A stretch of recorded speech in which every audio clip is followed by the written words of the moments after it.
అందరికీ నమస్కారం అండి. అందరికీ వరలక్ష్మి వ్రతం శుభాకాంక్షలు. నేనైతే వరలక్ష్మి వ్రతం 4వ వారం అయితే చేసుకున్నానండి.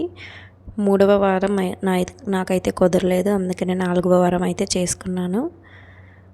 పొద్దున్నే లేచి నేనైతే తలస్నానం చేసుకొని ఇంకా గడపకి ముగ్గు పెట్టుకొని బియ్యం పిండితో వేసుకున్నానండి. ఆ క్లిప్ అనేది మిస్ అయ్యిందనమాట, లాస్ట్లో చూపిస్తాను. నెక్స్ట్ అయితే కాళ్ళకి పసుపు రాసుకొని ఇంకా ముగ్గులు ఇవన్నీ అయిపోయాక ప్రసాదాలు అయితే వండుకున్నానండి. ప్రసాదాలు వండుకునేటప్పటికి చాలా టైం పట్టేసింది. మార్నింగ్ 3:30కి లేచినా సరే 7 అయిపోయింది ప్రసాదాలన్నీ అయినప్పటికీ. ఇంకా మా ఫ్రెండ్ వచ్చి హెల్ప్ చేసింది, లేకపోతే ఇంకా చాలా టైం పట్టేసేది. ప్రసాదాలకైతే నేనైతే పులిహోర, దద్దోజనం, బూరెలు, శనగలు తాలింపు, ఇంకా పాయసం అయితే చేసుకున్నానండి. చూపిస్తాను మీకు. ఇక్కడైతే నేను ముందు రోజు రాత్రి కొన్ని అయితే సర్ది పెట్టుకున్నానండి. అంటే తెల్లవారేసరికి లేచి అన్నీ చేసుకోవడానికి చాలా టైం పడుతుంది కదా, అందుకనే ముందు రోజు రాత్రిని అమ్మవారికి పీఠం ఇవి కొంచెం మరి అంత ఎక్కువ డెకరేషన్ ఏం కాకుండా ఏదో నాకు తగ్గట్టు నేను చేసుకున్నట్టుగా అలా సింపుల్గా అయితే డెకరేషన్ చేసి అన్నీ సిద్ధం చేసుకుని పూజకి ఏమేమి కావాలో అన్నీ ఒక దగ్గర పెట్టుకున్నానండి. నెక్స్ట్ రోజు మార్నింగ్ ఏమేమి కావాలో అన్నీ వెంటనే చేసుకోవచ్చని ఇంకా మా ఫ్రెండ్ వచ్చి హెల్ప్ చేసింది కాబట్టి నేను చేసుకోగలిగాను. నాకైతే ఇది మొదటి వరలక్ష్మి వ్రతం అండి. పెళ్ళయిన తర్వాత ఏం చేయాలి ఏంటి సరిగ్గా తెలియదు. తనైతే అన్నీ నాకైతే చెప్పి దగ్గరుండి మరీ చేయించిందనమాట. నేనైతే ముందుగా తనే అన్నీ నాకు సర్దిపెట్టి మరీ పెట్టింది, ఎలా చేయాలి ఎలా చేయాలని. ఇంకా పూజకు కావాల్సినవన్నీ నేను అక్కడ పెడితే తను అంతా వచ్చి బాగా హెల్ప్ అనేది చేసిందనమాట. తను అన్నీ ఒక్కొక్కటి ఇస్తుంటే నేను అలా దేవుడి దగ్గర పెట్టి ఫస్ట్ అయితే పూజకి కలసమే అమ్మవారి విగ్రహాన్ని పెట్టుకున్నాను. అమ్మవారికి మాల ఇంకా కలువ పువ్వు అయితే తెచ్చుకొని అది కలువ పువ్వు అయితే పెట్టుకున్నాను. ఇంకా పసుపుతో అమ్మవారికి తాలిబొట్టు పసుపు కొమ్మతో చేసి అమ్మవారి విగ్రహంకి వేసుకున్నాను.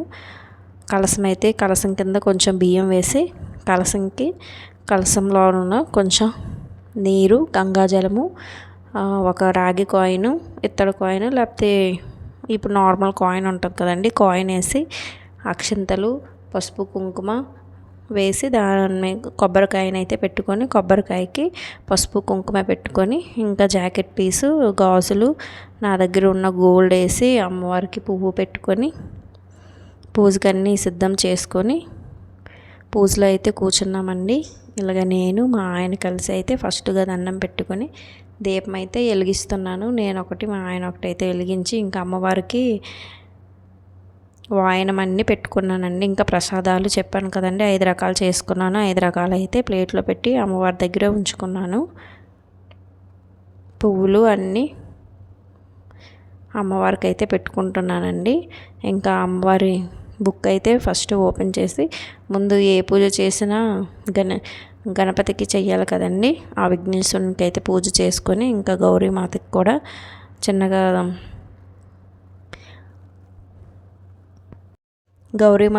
పూజ చేసుకున్నానండి. ఫస్ట్ అయితే నేను వినాయకునికి అష్టోత్తరాలతో పూజ అయితే చేసుకొని అక్షంతలు వేసి పుష్పాలు వేసి ఇంకా గరికపూస అన్నీ వేసుకొని వినాయకు అయితే పూజ చేసుకొని తర్వాత మళ్ళీ ఆచమనం చేసుకొని తర్వాత లక్ష్మీమాతకి అయితే అష్టోత్తరాలు, నామాలు, కథా పుస్తకం మొత్తం అయితే చదువుకుంటున్నానండి.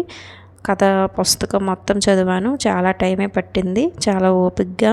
ఇంకా చదువుతున్న కొలది అసలు అమ్మవారి దయ వలన ఇంకా చదవాలనే అనిపిస్తుందండి. చదువుతుంటే చాలా మంచిగా అనిపించింది.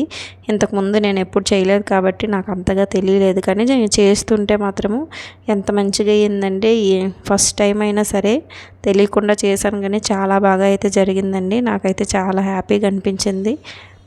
మా ఫ్రెండ్స్ కూడా, అదే మా ఆయన వాళ్ళ ఫ్రెండ్స్ కూడా వచ్చారు. ప్రసాదం ఇవన్నీ అదే వాయనం తీసుకోవడానికి వాళ్ళ ఫ్యామిలీని అయితే తీసుకొని వచ్చారు. అందరం కలిసి భోజనం చేసాము పూజ అయిపోయాక. చాలాసేపు అయితే పూజ అయితే జరిగిందండి. ఫస్ట్ టైం చేసినా సరే చాలా బాగా అయితే అనిపించింది అనమాట. మొత్తం పుస్తకం అంతా చదివానండి. కొద్దిగా టైం అయితే పట్టింది, కాకపోతే పూజ అయితే చాలా బాగా జరిగింది. ఇంకైతే లాస్ట్లో అయితే హారతి ఇచ్చి మా ఆయన దీవెనలు అయితే తీసుకున్నానండి. ఇంకా నన్ను చూసి మా పాప కూడా వాళ్ళ నాన్నకైతే మొక్కేస్తుంది. ఇంకా వరలక్ష్మి మాతకైతే నేనైతే నమస్కారం చేసుకున్నాను. ఏవైనా తప్పులు ఉంటే క్షమించి తల్లి అని మొక్కుకున్నానండి. ఇంకా ముత్తైదుల్లో అయితే ముగ్గురిని పిలుచుకున్నాను. అందులో ఒక ఆమె హిందీ ఆమె అనమాట. తెలుగు వాళ్ళు మా దగ్గర అయితే ఉన్నారండి. కాకపోతే వీలైనప్పుడు అందరికీ వీలవ్వదు కదండి. అలాగైతే జరిగిపోయింది. చాలా బాగా అయితే జరిగింది. వీడియో నచ్చితే లైక్ చేయండి. మీరు మీ ఇంట్లో వరలక్ష్మి వ్రతం ఎలా చేసుకున్నారో కామెంట్ అయితే చేయండి. మన ఛానల్ని సబ్స్క్రైబ్ చేసుకోవడం మాత్రం మర్చిపోకండి.